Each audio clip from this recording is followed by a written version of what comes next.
pajak untuk dua sektor, yaitu fintech, peer-to-peer lending dengan di kripto itu sudah mencapai 1,11 triliun. Jadi sebenarnya ini luar cukup biasa signifikan ya. Berarti perkembangan fintech, perkembangan kripto di Indonesia itu juga lumayan meluas dan lumayan besar berkembang gitu, cepat pasarnya. Nah, kan kita dengar kemarin polusi udara di Jakarta ini tinggi kan, malah ada yang ada angin-angin gitu ya. Waktu debat itu kan. Jadi selain disebabkan oleh faktor atau sektor transportasi, juga sektor industri mungkin ya. Tapi di sini pemerintah memang ada wacana untuk menaikkan pajak motor untuk yang berbahan bakar fosil. Ya tujuannya tadi supaya masyarakat beralih ke energi yang lebih hijau atau energi yang lebih ramah lingkungan. Jangan lupa untuk mulai masa Januari nanti ini ya menggunakan e-Bupot 2126. Jangan menggunakan SPT lagi untuk melaporkan PP pasal 21. Saya kira.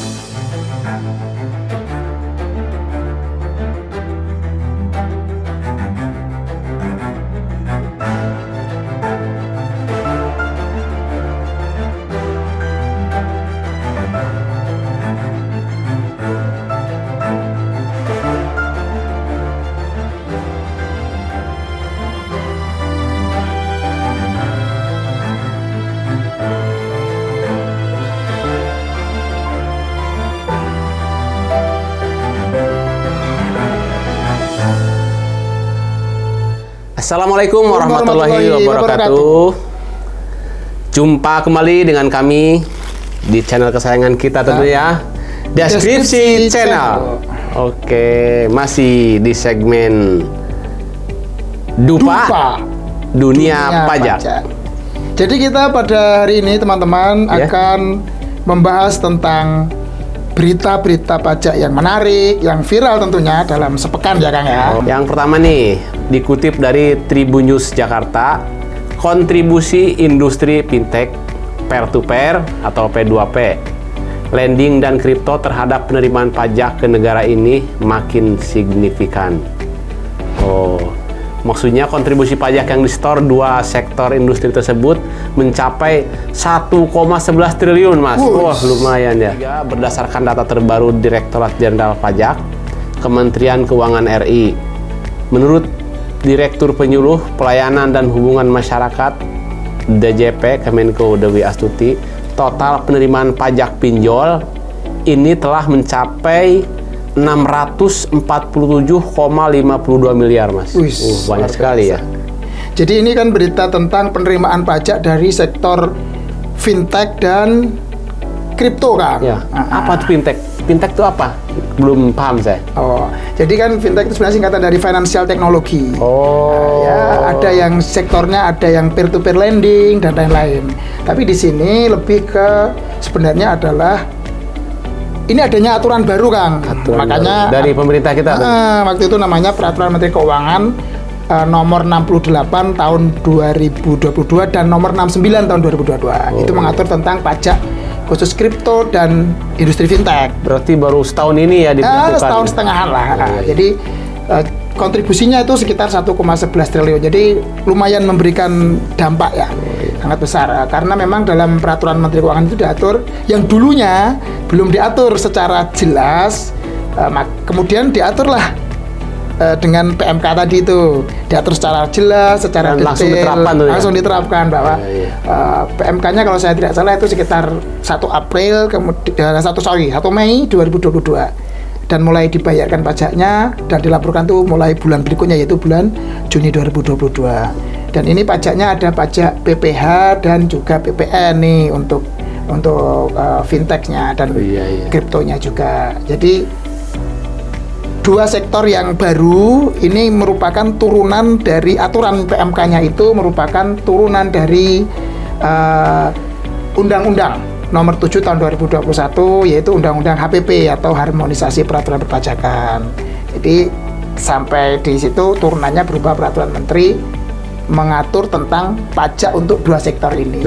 Dan kemarin dihitung ya sejak diberlakukannya aturan itu, penerimaan pajak untuk dua sektor yaitu fintech, peer-to-peer lending dengan di kripto itu sudah mencapai 1,11 triliun.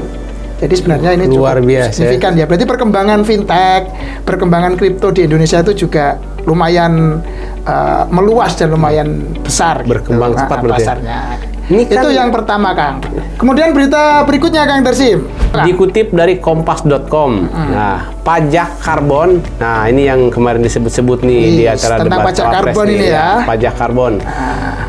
Pajak karbon adalah pajak yang dikenakan saat seseorang menggunakan teknologi berbahan bakar fosil. Nah, seperti yang kita ketahui, karbon menjadi salah satu penyumbang perubahan iklim terbesar di dunia. Oleh sebab itu, penggunaannya harus dikendalikan, alias harus dibatasi tentunya. Sayangnya nih, pajak karbon di Indonesia nih masih belum berlaku, Mas. Ini gimana nih? Jadi gini ya, pajak karbon ini sebenarnya kan kenapa ada pajak karbon? Sebenarnya ini pajak yang dikenakan untuk atau kepada para pengguna yang bahan bakarnya berasal dari fosil. Itu Batu untuk bara, perusahaan besar, perusahaan apa? bisa, menengah ke bawah termasuk kecil? orang pribadi juga. Oh, Jadi oh iya. konsep besarnya adalah Oh iya. orang yang mengkonsumsi atau menggunakan bahan bakar fosil tadi, Yeah. baik itu batu bara, kemudian minyak bumi, kemudian gas bumi, itu kan bahan-bahan bakar fosil ya. Nah, itu nanti akan dikenakan pajak atas penggunaannya gitu ya. Penggunaan fosil tersebut. Karena apa? Karena memang ini sebenarnya untuk mengurangi, Kang, penggunaan itu, penggunaan bahan bakar yang berasal dari fosil, untuk mengurangi itu ya. Sehingga karena kita tahu bahwa bahan bakar itulah yang menyebabkan polusi udara yang kurang baik, kemudian juga menjadi gas emisi karbon, kemudian juga menyebabkan perubahan iklim. Nah, itu Indonesia memang masih belum berlaku. Tapi sebenarnya ini sudah diatur, Kang, di Undang-Undang Nomor 7 Tahun 2021, Undang-Undang Harmonisasi Peraturan Perpajakan, seharusnya sudah bisa diberlakukan. Tapi memang karena kebijakan dan ini dari pemerintah ada beberapa pertimbangan, makanya belum diberlakukan. Masih ditunda-tunda berarti ya. Jadi untuk informasi aja, teman-teman, pajak karbon ini beberapa negara sudah memberlakukan. Di seluruh dunia itu kalau saya tidak salah sudah ada 37 negara lah yang memberlakukan. Baru 37 negara yang memberlakukan adanya pajak karbon, nah, konsumsi atas bahan-bahan bakar yang berasal dari fosil tadi. Ya, ini kan tujuannya tadi untuk si terbarukan. Kira-kira itu sih, Kang. Intinya di situ. Iya. Jadi itu ya. Jadi di Indonesia belum berlaku, iya. Tapi di undang-undangnya sudah diatur. Tinggal nanti pemerintah. Ada kemungkinan secepatnya diberlakukan atau enggak kira-kira pajak karbon?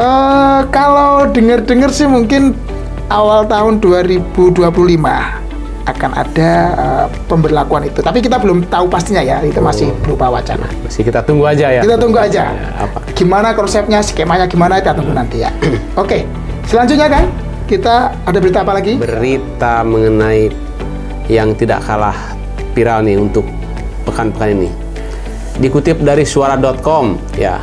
Belum lama ini berhembus isu mengenai kenaikan pajak motor berbahan bakar bensin. Hal ini ditengarai muncul karena upaya peralihan motor berbahan bakar bensin ke motor berbahan bakar energi listrik. Oh, gimana tuh? Apa tujuannya tuh kalau dinaikkan? Jadi kan Kira-kira. ini sebenarnya nyambung dari tadi ya, pajak karbon ya. Dari karbon. Kan ada motor kendaraan yang berbahan bakar dari seperti bahan bakar yang dari minyak Fosil, bumi tadi ya, dari fosil ya asalnya.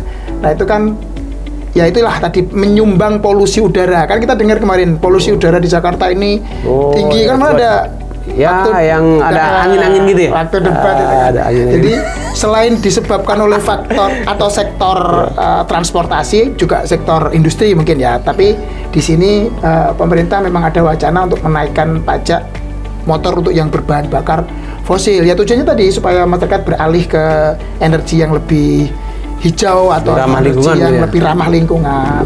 Jadi ke sana. Tapi ini masih wacana juga, Kang.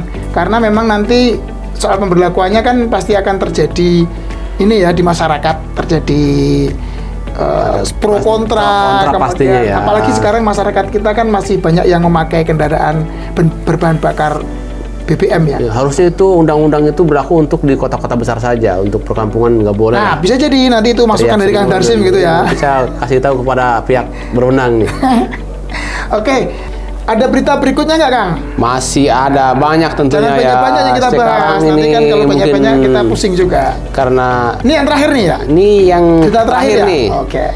Kalau dikutip dari Jakarta di DTC News, Ditjen Pajak baru saja merilis Blade atau mengatur tentang Blade. Apa tuh Blade? Ya Blade ya. Pokoknya itu baru saja mengatur tentang bentuk dan tata cara pembuatan bukti potong alias BUPOT PPh pasal 21 atau PPh pasal 26 serta penyampaian SPT masa PPh pasal 21/26. Aturan baru yang tertuang dalam Perdirjen Per Stip 2/PJ/2024 tersebut apa yang dimaksud ini? Jadi ini Kang, ini sebenarnya aturan turunan atau lanjutan dari kemarin kita bahas ketika ada berita tentang tarif efektif rata-rata BPH pasal 21 itu untuk pajak untuk karyawan ya.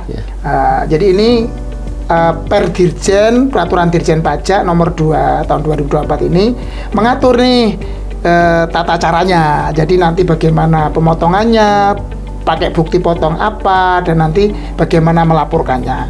Kalau dulunya kan pakai ISPT atau elektronik SPT PPh pasal 21/26. Kalau sekarang nanti di Perdirjen nomor 2 tahun 2024 ini teman-teman yang punya kewajiban untuk melakukan pemotongan PPh pasal 21 dan juga menyetorkan serta melaporkan SPT-nya nanti menggunakan aplikasi baru, Kang. Aplikasi namanya iBUPOT 21. Apa itu BUPOT? Tadi elektronik bukti potong. BUPOT jadi bukti potong. Aplikasi BUPOT ini menggantikan aplikasi yang sebelumnya yaitu ISPT PPh pasal 21/26. Oke, jadi ini aturan turunan lah dari kemarin dari tuh pasal-pasal sebelumnya berarti dari aturan baru tentang pajak karyawan. Jadi teman-teman yang punya kewajiban jangan lupa untuk mulai masa Januari ini nanti ini ya menggunakan iBUPOT 21/26. Jangan menggunakan SPT lagi untuk melaporkan PPh pasal 21. Saya kira itu. Oh iya. Oke teman-teman, itu dia tadi penjelasan tentang mengenai beberapa kasus pajak yang viral. Ya, berita pajak yang viral di pekan ini.